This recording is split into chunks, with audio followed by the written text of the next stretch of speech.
Ini hanya Jakaba, sama treatmentnya saya tetap Jakaba sama air lele. Ini lebih efisien daripada kita harus fungisida untuk hama yang masuk, mendingan saya pakai Paranet. Jadi ini steril, pohon pun nggak usah nyemprot insek ya? Ya, supaya biayanya irit.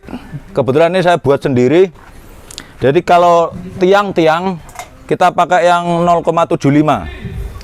Sementara tengahnya ini saya pakai 0,55. Itu cukup kuat.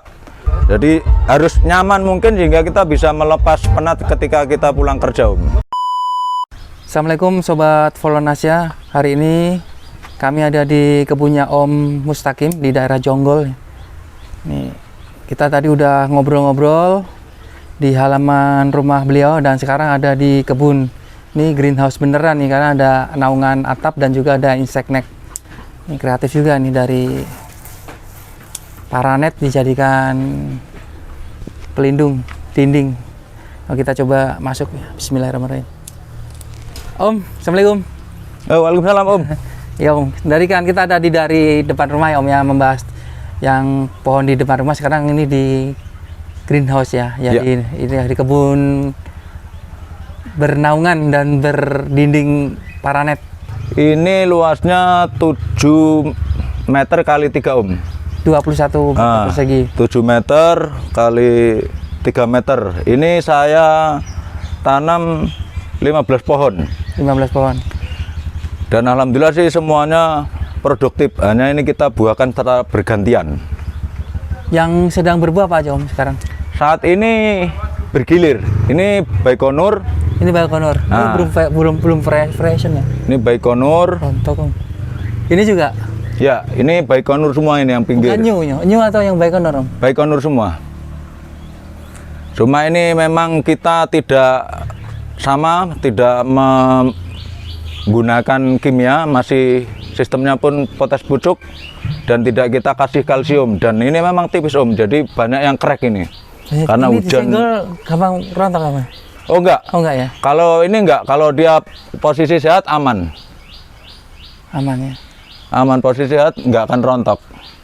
Dia hanya cracknya pun karena over air dan memang kulitnya tipis Om. Taman ini Bogor, hujannya sesuai namanya jadi hujan terus. Julian Om. Julian ya. Julian, tapi ya ini karena tidak treatment pembuahan, hanya potes pucuk aja. Maksudnya nggak treatment pembuahan karena nggak ada pemakaian MKP maupun KNO3. Jadi kita potes pucuk sini, ini dari sulur akhirnya kan jadinya ngerowel begini. Itu juga sama. Sama. Ini Julian. Nah, sama ini juga Julian. Cuma karena masih berry. Nah, kalau yang ini ini Jubil. Ini juga sedang variation ini. Tapi karena memang warnanya nanti ini yang mendekati kuning ini. Sama ini juga kita tidak menggunakan kimia. Harusnya ini kita kasih kalsium mungkin ya. Tapi ini sengaja saya biarkan seperti ini supaya kita tahu karakter aslinya seperti apa. Sehingga nanti kita bisa menentukan hasil maksimalnya seperti apa setelah pembuahan yang ketiga. Karena ini pembuahan kedua ini. Yang kedua. Ya. Itu kayaknya dari sulur ya. Dari sulur bukan? Tangkainya ini. Ya, ini sulur. Makanya, nah ini kan ada Om. Sulur, nah kita axle break di sini di 12 daun keluar bawa 2 dompol. Nah, kita axle break lagi di atas dompolan kedua, keluar lagi bawa lagi 1 dompol. Jadi bisa dibilang ini pembuahan bersusun tanpa treatment MKP maupun KNO3 Om. Makanya jadi mewah. Ini tadi 60 cm panjangnya. 60 cm? Ya, dari sulur ini 60 cm, cuma ini kita jarangkan dan dijarangkan oleh customer yang icip-icip. Tangan-tangan tidak Nah, tapi memang kita ini Om, ini untuk show display, jadi pembeli bibit di sini minimal itu bisa icip-icip dan memastikan bahwa anggur itu ternyata mudah buah dan rasanya manis, enggak seperti anggur lokal yang kebanyakan ditanam oleh orang-orang di luar yang belum mengenal anggur impor Om. Ini yang. Nah ini. Ini jadi nggak pakai MKP KNO3? Enggak. Ini hanya Jakaba, sama treatmentnya saya tetap Jakaba sama air lele. Seminggu sekali? Iya, air lele karena untuk pengganti asam aminonya lah pohon. Bagus itu untuk ini Tapi ya ini memang crack karena kulitnya tipis banget. Crack ini karena over air, karena masih tampias dari luar. Tapi nggak apa-apa. Masih tampias, ada lubang atau ada rusak atau atapnya? Atapnya memang kebetulan ada yang bocor. Karena anginnya kenceng, jadi akhirnya tampias. Nah, termasuk yang ini pun, ini tadinya dompolannya penuh. Terus? Karena pas beri, nah, akhirnya pada rontok semua. Karena ini jebol atapnya. Dinding-dindingnya jebol. Akhirnya pada rontok. Ini sama. Plastik UV ya Om? Yang ini? Yang samping? Kenapa? Plastik? Ya, UV. plastik biasa. Nah, yang ini, atas ini? Kalau atas ini asbes bening. Intinya sebenarnya ada kadang yang kena, apakah harus pakai UV? Enggak ya. Intinya itu prinsipnya matahari bisa masuk dan hujan enggak kehujanan ini anggurnya, jadi enggak pecah, enggak kena jamur, jadi ya relatif terjagalah daunnya sehingga fotosintesis bisa berjalan dengan maksimal, hasilnya pun akan maksimal buahnya. Om, kalau ngomong-ngomong ini kan paranet nih Om. Ya betul. Biasanya kan dia buat mengurangi intensitas cahaya matahari sebenarnya kan paranet Ya itu kan. betul. Nah di sini jadi dinding ya Om. Ya. Fungsinya untuk apa Om? Ini dinding kita kasih paranet karena kebetulan di seberang sana sawah, banyak belalang, banyak kupu-kupu, banyak capung masuk. Nah, kalau udah masuk sini, belalang habis ini. Pohon-pohon ini dimakanin pucuk-pucuk mudanya. Makanya kita kasih paranet untuk menghalau hama istilahnya. Bisa lalat juga nggak bisa masuk. Belalang, capung. Karena capung itu dia membawa bibit-bibit ulat biasanya Masuk, nanti dia naruh, tahu-tahu ada kadang anggur banyak ulatnya, itu yang bawa.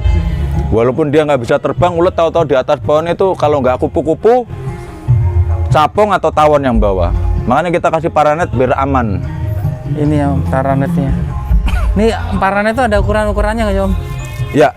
Ukurannya berapa? Ingat? Kalau ini sih kita nggak pakai ukuran ya. Pokoknya kita di material beli paranet ya dapatnya ini. Tapi nggak di double ya? Nggak. Satu aja ya? Kita beli ini kan sebenarnya lebarnya 3 meter. Kalau kita beli kan posisi dilipat itu, kita buka 3 meter itu. Kita tinggal panjang berapa. Ini lebih efisien daripada kita harus fungisida untuk hama yang masuk, mendingan saya pakai paranet. Jadi ini steril, pohon pun nggak usah nyemprot insek ya? Ya, kita nggak harus sibuk nyemprot insek karena hamanya udah di cover sama paranet. Serangga-serangga nggak bisa masuk? Ya, serangga mau belalang mau apa nggak masuk. Lalat buah bisa Om? Lalat buah bisa, tapi alhamdulillah di sini. Nah ini contohnya ada yang crack ini, nggak ada lalat buah. Ada? Nggak ada, jadi bersih lalat buah.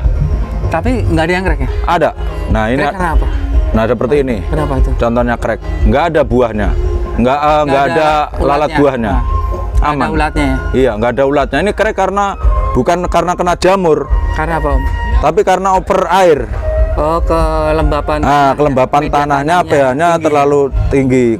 Makanya akhirnya pecah. Dia pecah, tapi bukan pecah karena jamur. Makanya dia nggak menular ke yang lain. Tapi memang sengaja kita treatment normal supaya kita tahu daya tahannya ini sampai seberapa dengan kelembapan di daerah Jonggol sini. Mungkin kawan-kawan belum monitor yang kita tadi ngobrol ya. Ya. Ini kalau media tanam gimana Om? Apa aja? Media tanam ini sama Om, sama seperti yang ada di depan. Saya pakai media tanamnya tetap koi kambing, humus bambu, sekam bakar sama sekam mentah. Nah posisinya ini kan di tanah. Mungkin orang berpikir, oh di tanah berarti bisa. Tapi sebenarnya ini kita gali Om. Oh digali. Nah, kita gali dulu. Dalamannya. Minimal 40 lah. Ini saya gali 40 meter, 40 cm persegi. Jadi lebar 40. Kayak kubus lah Om. Nah bawahnya pun 40, baru kita taruh media tanam. Bagus lagi bawahnya dikasih bisa pecahan bata atau pecahan genteng kurang lebih 55 cm atau 10 cm. Kita taruh media tanam 10 cm, baru kita taruh bibit. Itu akan bagus. Ini tetap dikasih ini Om ya? Ya, tetap kita kasih cungkup supaya akarnya ini keluar. Nah ini kan keluar Om. Nah ini udah keluar. Kalau nggak kita kasih cungkup, nggak bakal keluar akar. Ini dari entres, dari impornya langsung. Nah ini udah keluar Tidak akar. ada masalah ya. Akar yang dari entres impor tidak ada masalah. Oh nggak ada masalah, malah adaptasi juga dengan media tanam. tetap adaptif. Intinya dia bisa mempertahankan gen dari impor ini sendiri. Tetapi untuk pencari makannya yang dari cutting atau dari rootstocknya tetap ada di bawah ini. Posisi udah kita pendem supaya tidak kering. Ini pakai apa sih Om? Polybag atau bukannya? Bukan, ini ya ini kita polybag tapi dari yang dari plastik. Ini yang ukuran 30. Planter bag kecil ya? Ya. Jadi intinya pakai apa aja nggak masalah Om. Intinya ada pembatas supaya media tanam yang kita buat nyungkup entres ini nggak kemana-mana ini akarnya, supaya media tanam kita taruh akar keluar, begitu nanti kita mau topping ini diangkat. Kita mau topping nanti diangkat jadi akar langsung lari ke samping. Iya. Nanti kalau udah penuh, tergantung ini ya kita mau nambahin berapa. Iya betul. Kalau saya topping ya 22 cm Om, pakai humus bambu sama koi kambing. Nanti kalau udah turun lagi gitu. Nah betul. Jadi batas cungkup ini adalah tanah yang media yang ada di bawah. Jadi jangan sampai ini kependem semua. Nanti akarnya nggak bisa nyamping. Oh gitu. Gitu Om. Om kalau para ini kerangka-kerangkanya bajaringan ukurannya masih ingat nggak Om? Oh, kalau ini kita supaya biayanya irit, kebetulan ini saya buat sendiri. Jadi kalau tiang-tiang kita pakai yang 0,75. Sementara tengahnya ini saya pakai 0,55. Itu cukup kuat. Jadi khusus tiang dan yang pinggir-pinggir ini samping semuanya 0,75, tapi tengah ini hanya 0,55 karena sebenarnya fungsinya hanya mengikat supaya bangunan ini tidak goyang, terus menyangga para-para supaya tidak turun. Itu aja Om, itu lebih irit. Karena kalau semuanya 0,75 lumayan harganya ya. Nah, kalau harganya selisihnya jauh Om. Seperti ini dulu waktu saya bikin ini 120 karena lagi naik. Sedangkan ini harganya cuma 80 yang 55. Jauh, ya? Selisihnya jauh. Nah, kali berapa batang kan lumayan. Bisa buat beli atapnya. Kalau 21 meter persegi kan ya Om? Ya, betul. Estimasinya berapa Om? Ini tuh kurang lebih saya 5 jutaan lah Om. Itu bahannya aja sama atau sama jasa? Udah sama tukangnya? Temen, karena ini saya sama satu tukang masanya. Kalau sendiri nggak bisa, harus ada temen. Jadi udah biaya tukangnya satu, sama saya bantuin, sama material termasuk paranet semua satu set plus media tanam. Trellis ini semuanya kurang lebih 5 jutaan. Termasuk media tanam nggak? Oh enggak, kalau media tanam beda. Beda ya. Kecuali media tanam, jadi termasuk Termasuk hebel ini. Hebel termasuk ya, 5 juta. Termasuk hebel ini. Ini fungsinya hanya nggak kita tanam, kita angkat juga bisa karena ini fungsinya hanya menghalangi supaya media tanam nggak kemana-mana. Batas dan juga untuk tampilan supaya enak lebih rapi, enak dilihat. Jadi masuk kebun itu kita juga bisa healing mata. Kalau rapi kan enak dilihat. Anggur Veresen juga enak dilihat. Terus healing perut juga karena ini dimakan sehat. Mengandung serat dan vitamin yang tinggi. Jadi harus nyaman mungkin sehingga kita bisa melepas penat ketika kita pulang kerja Om.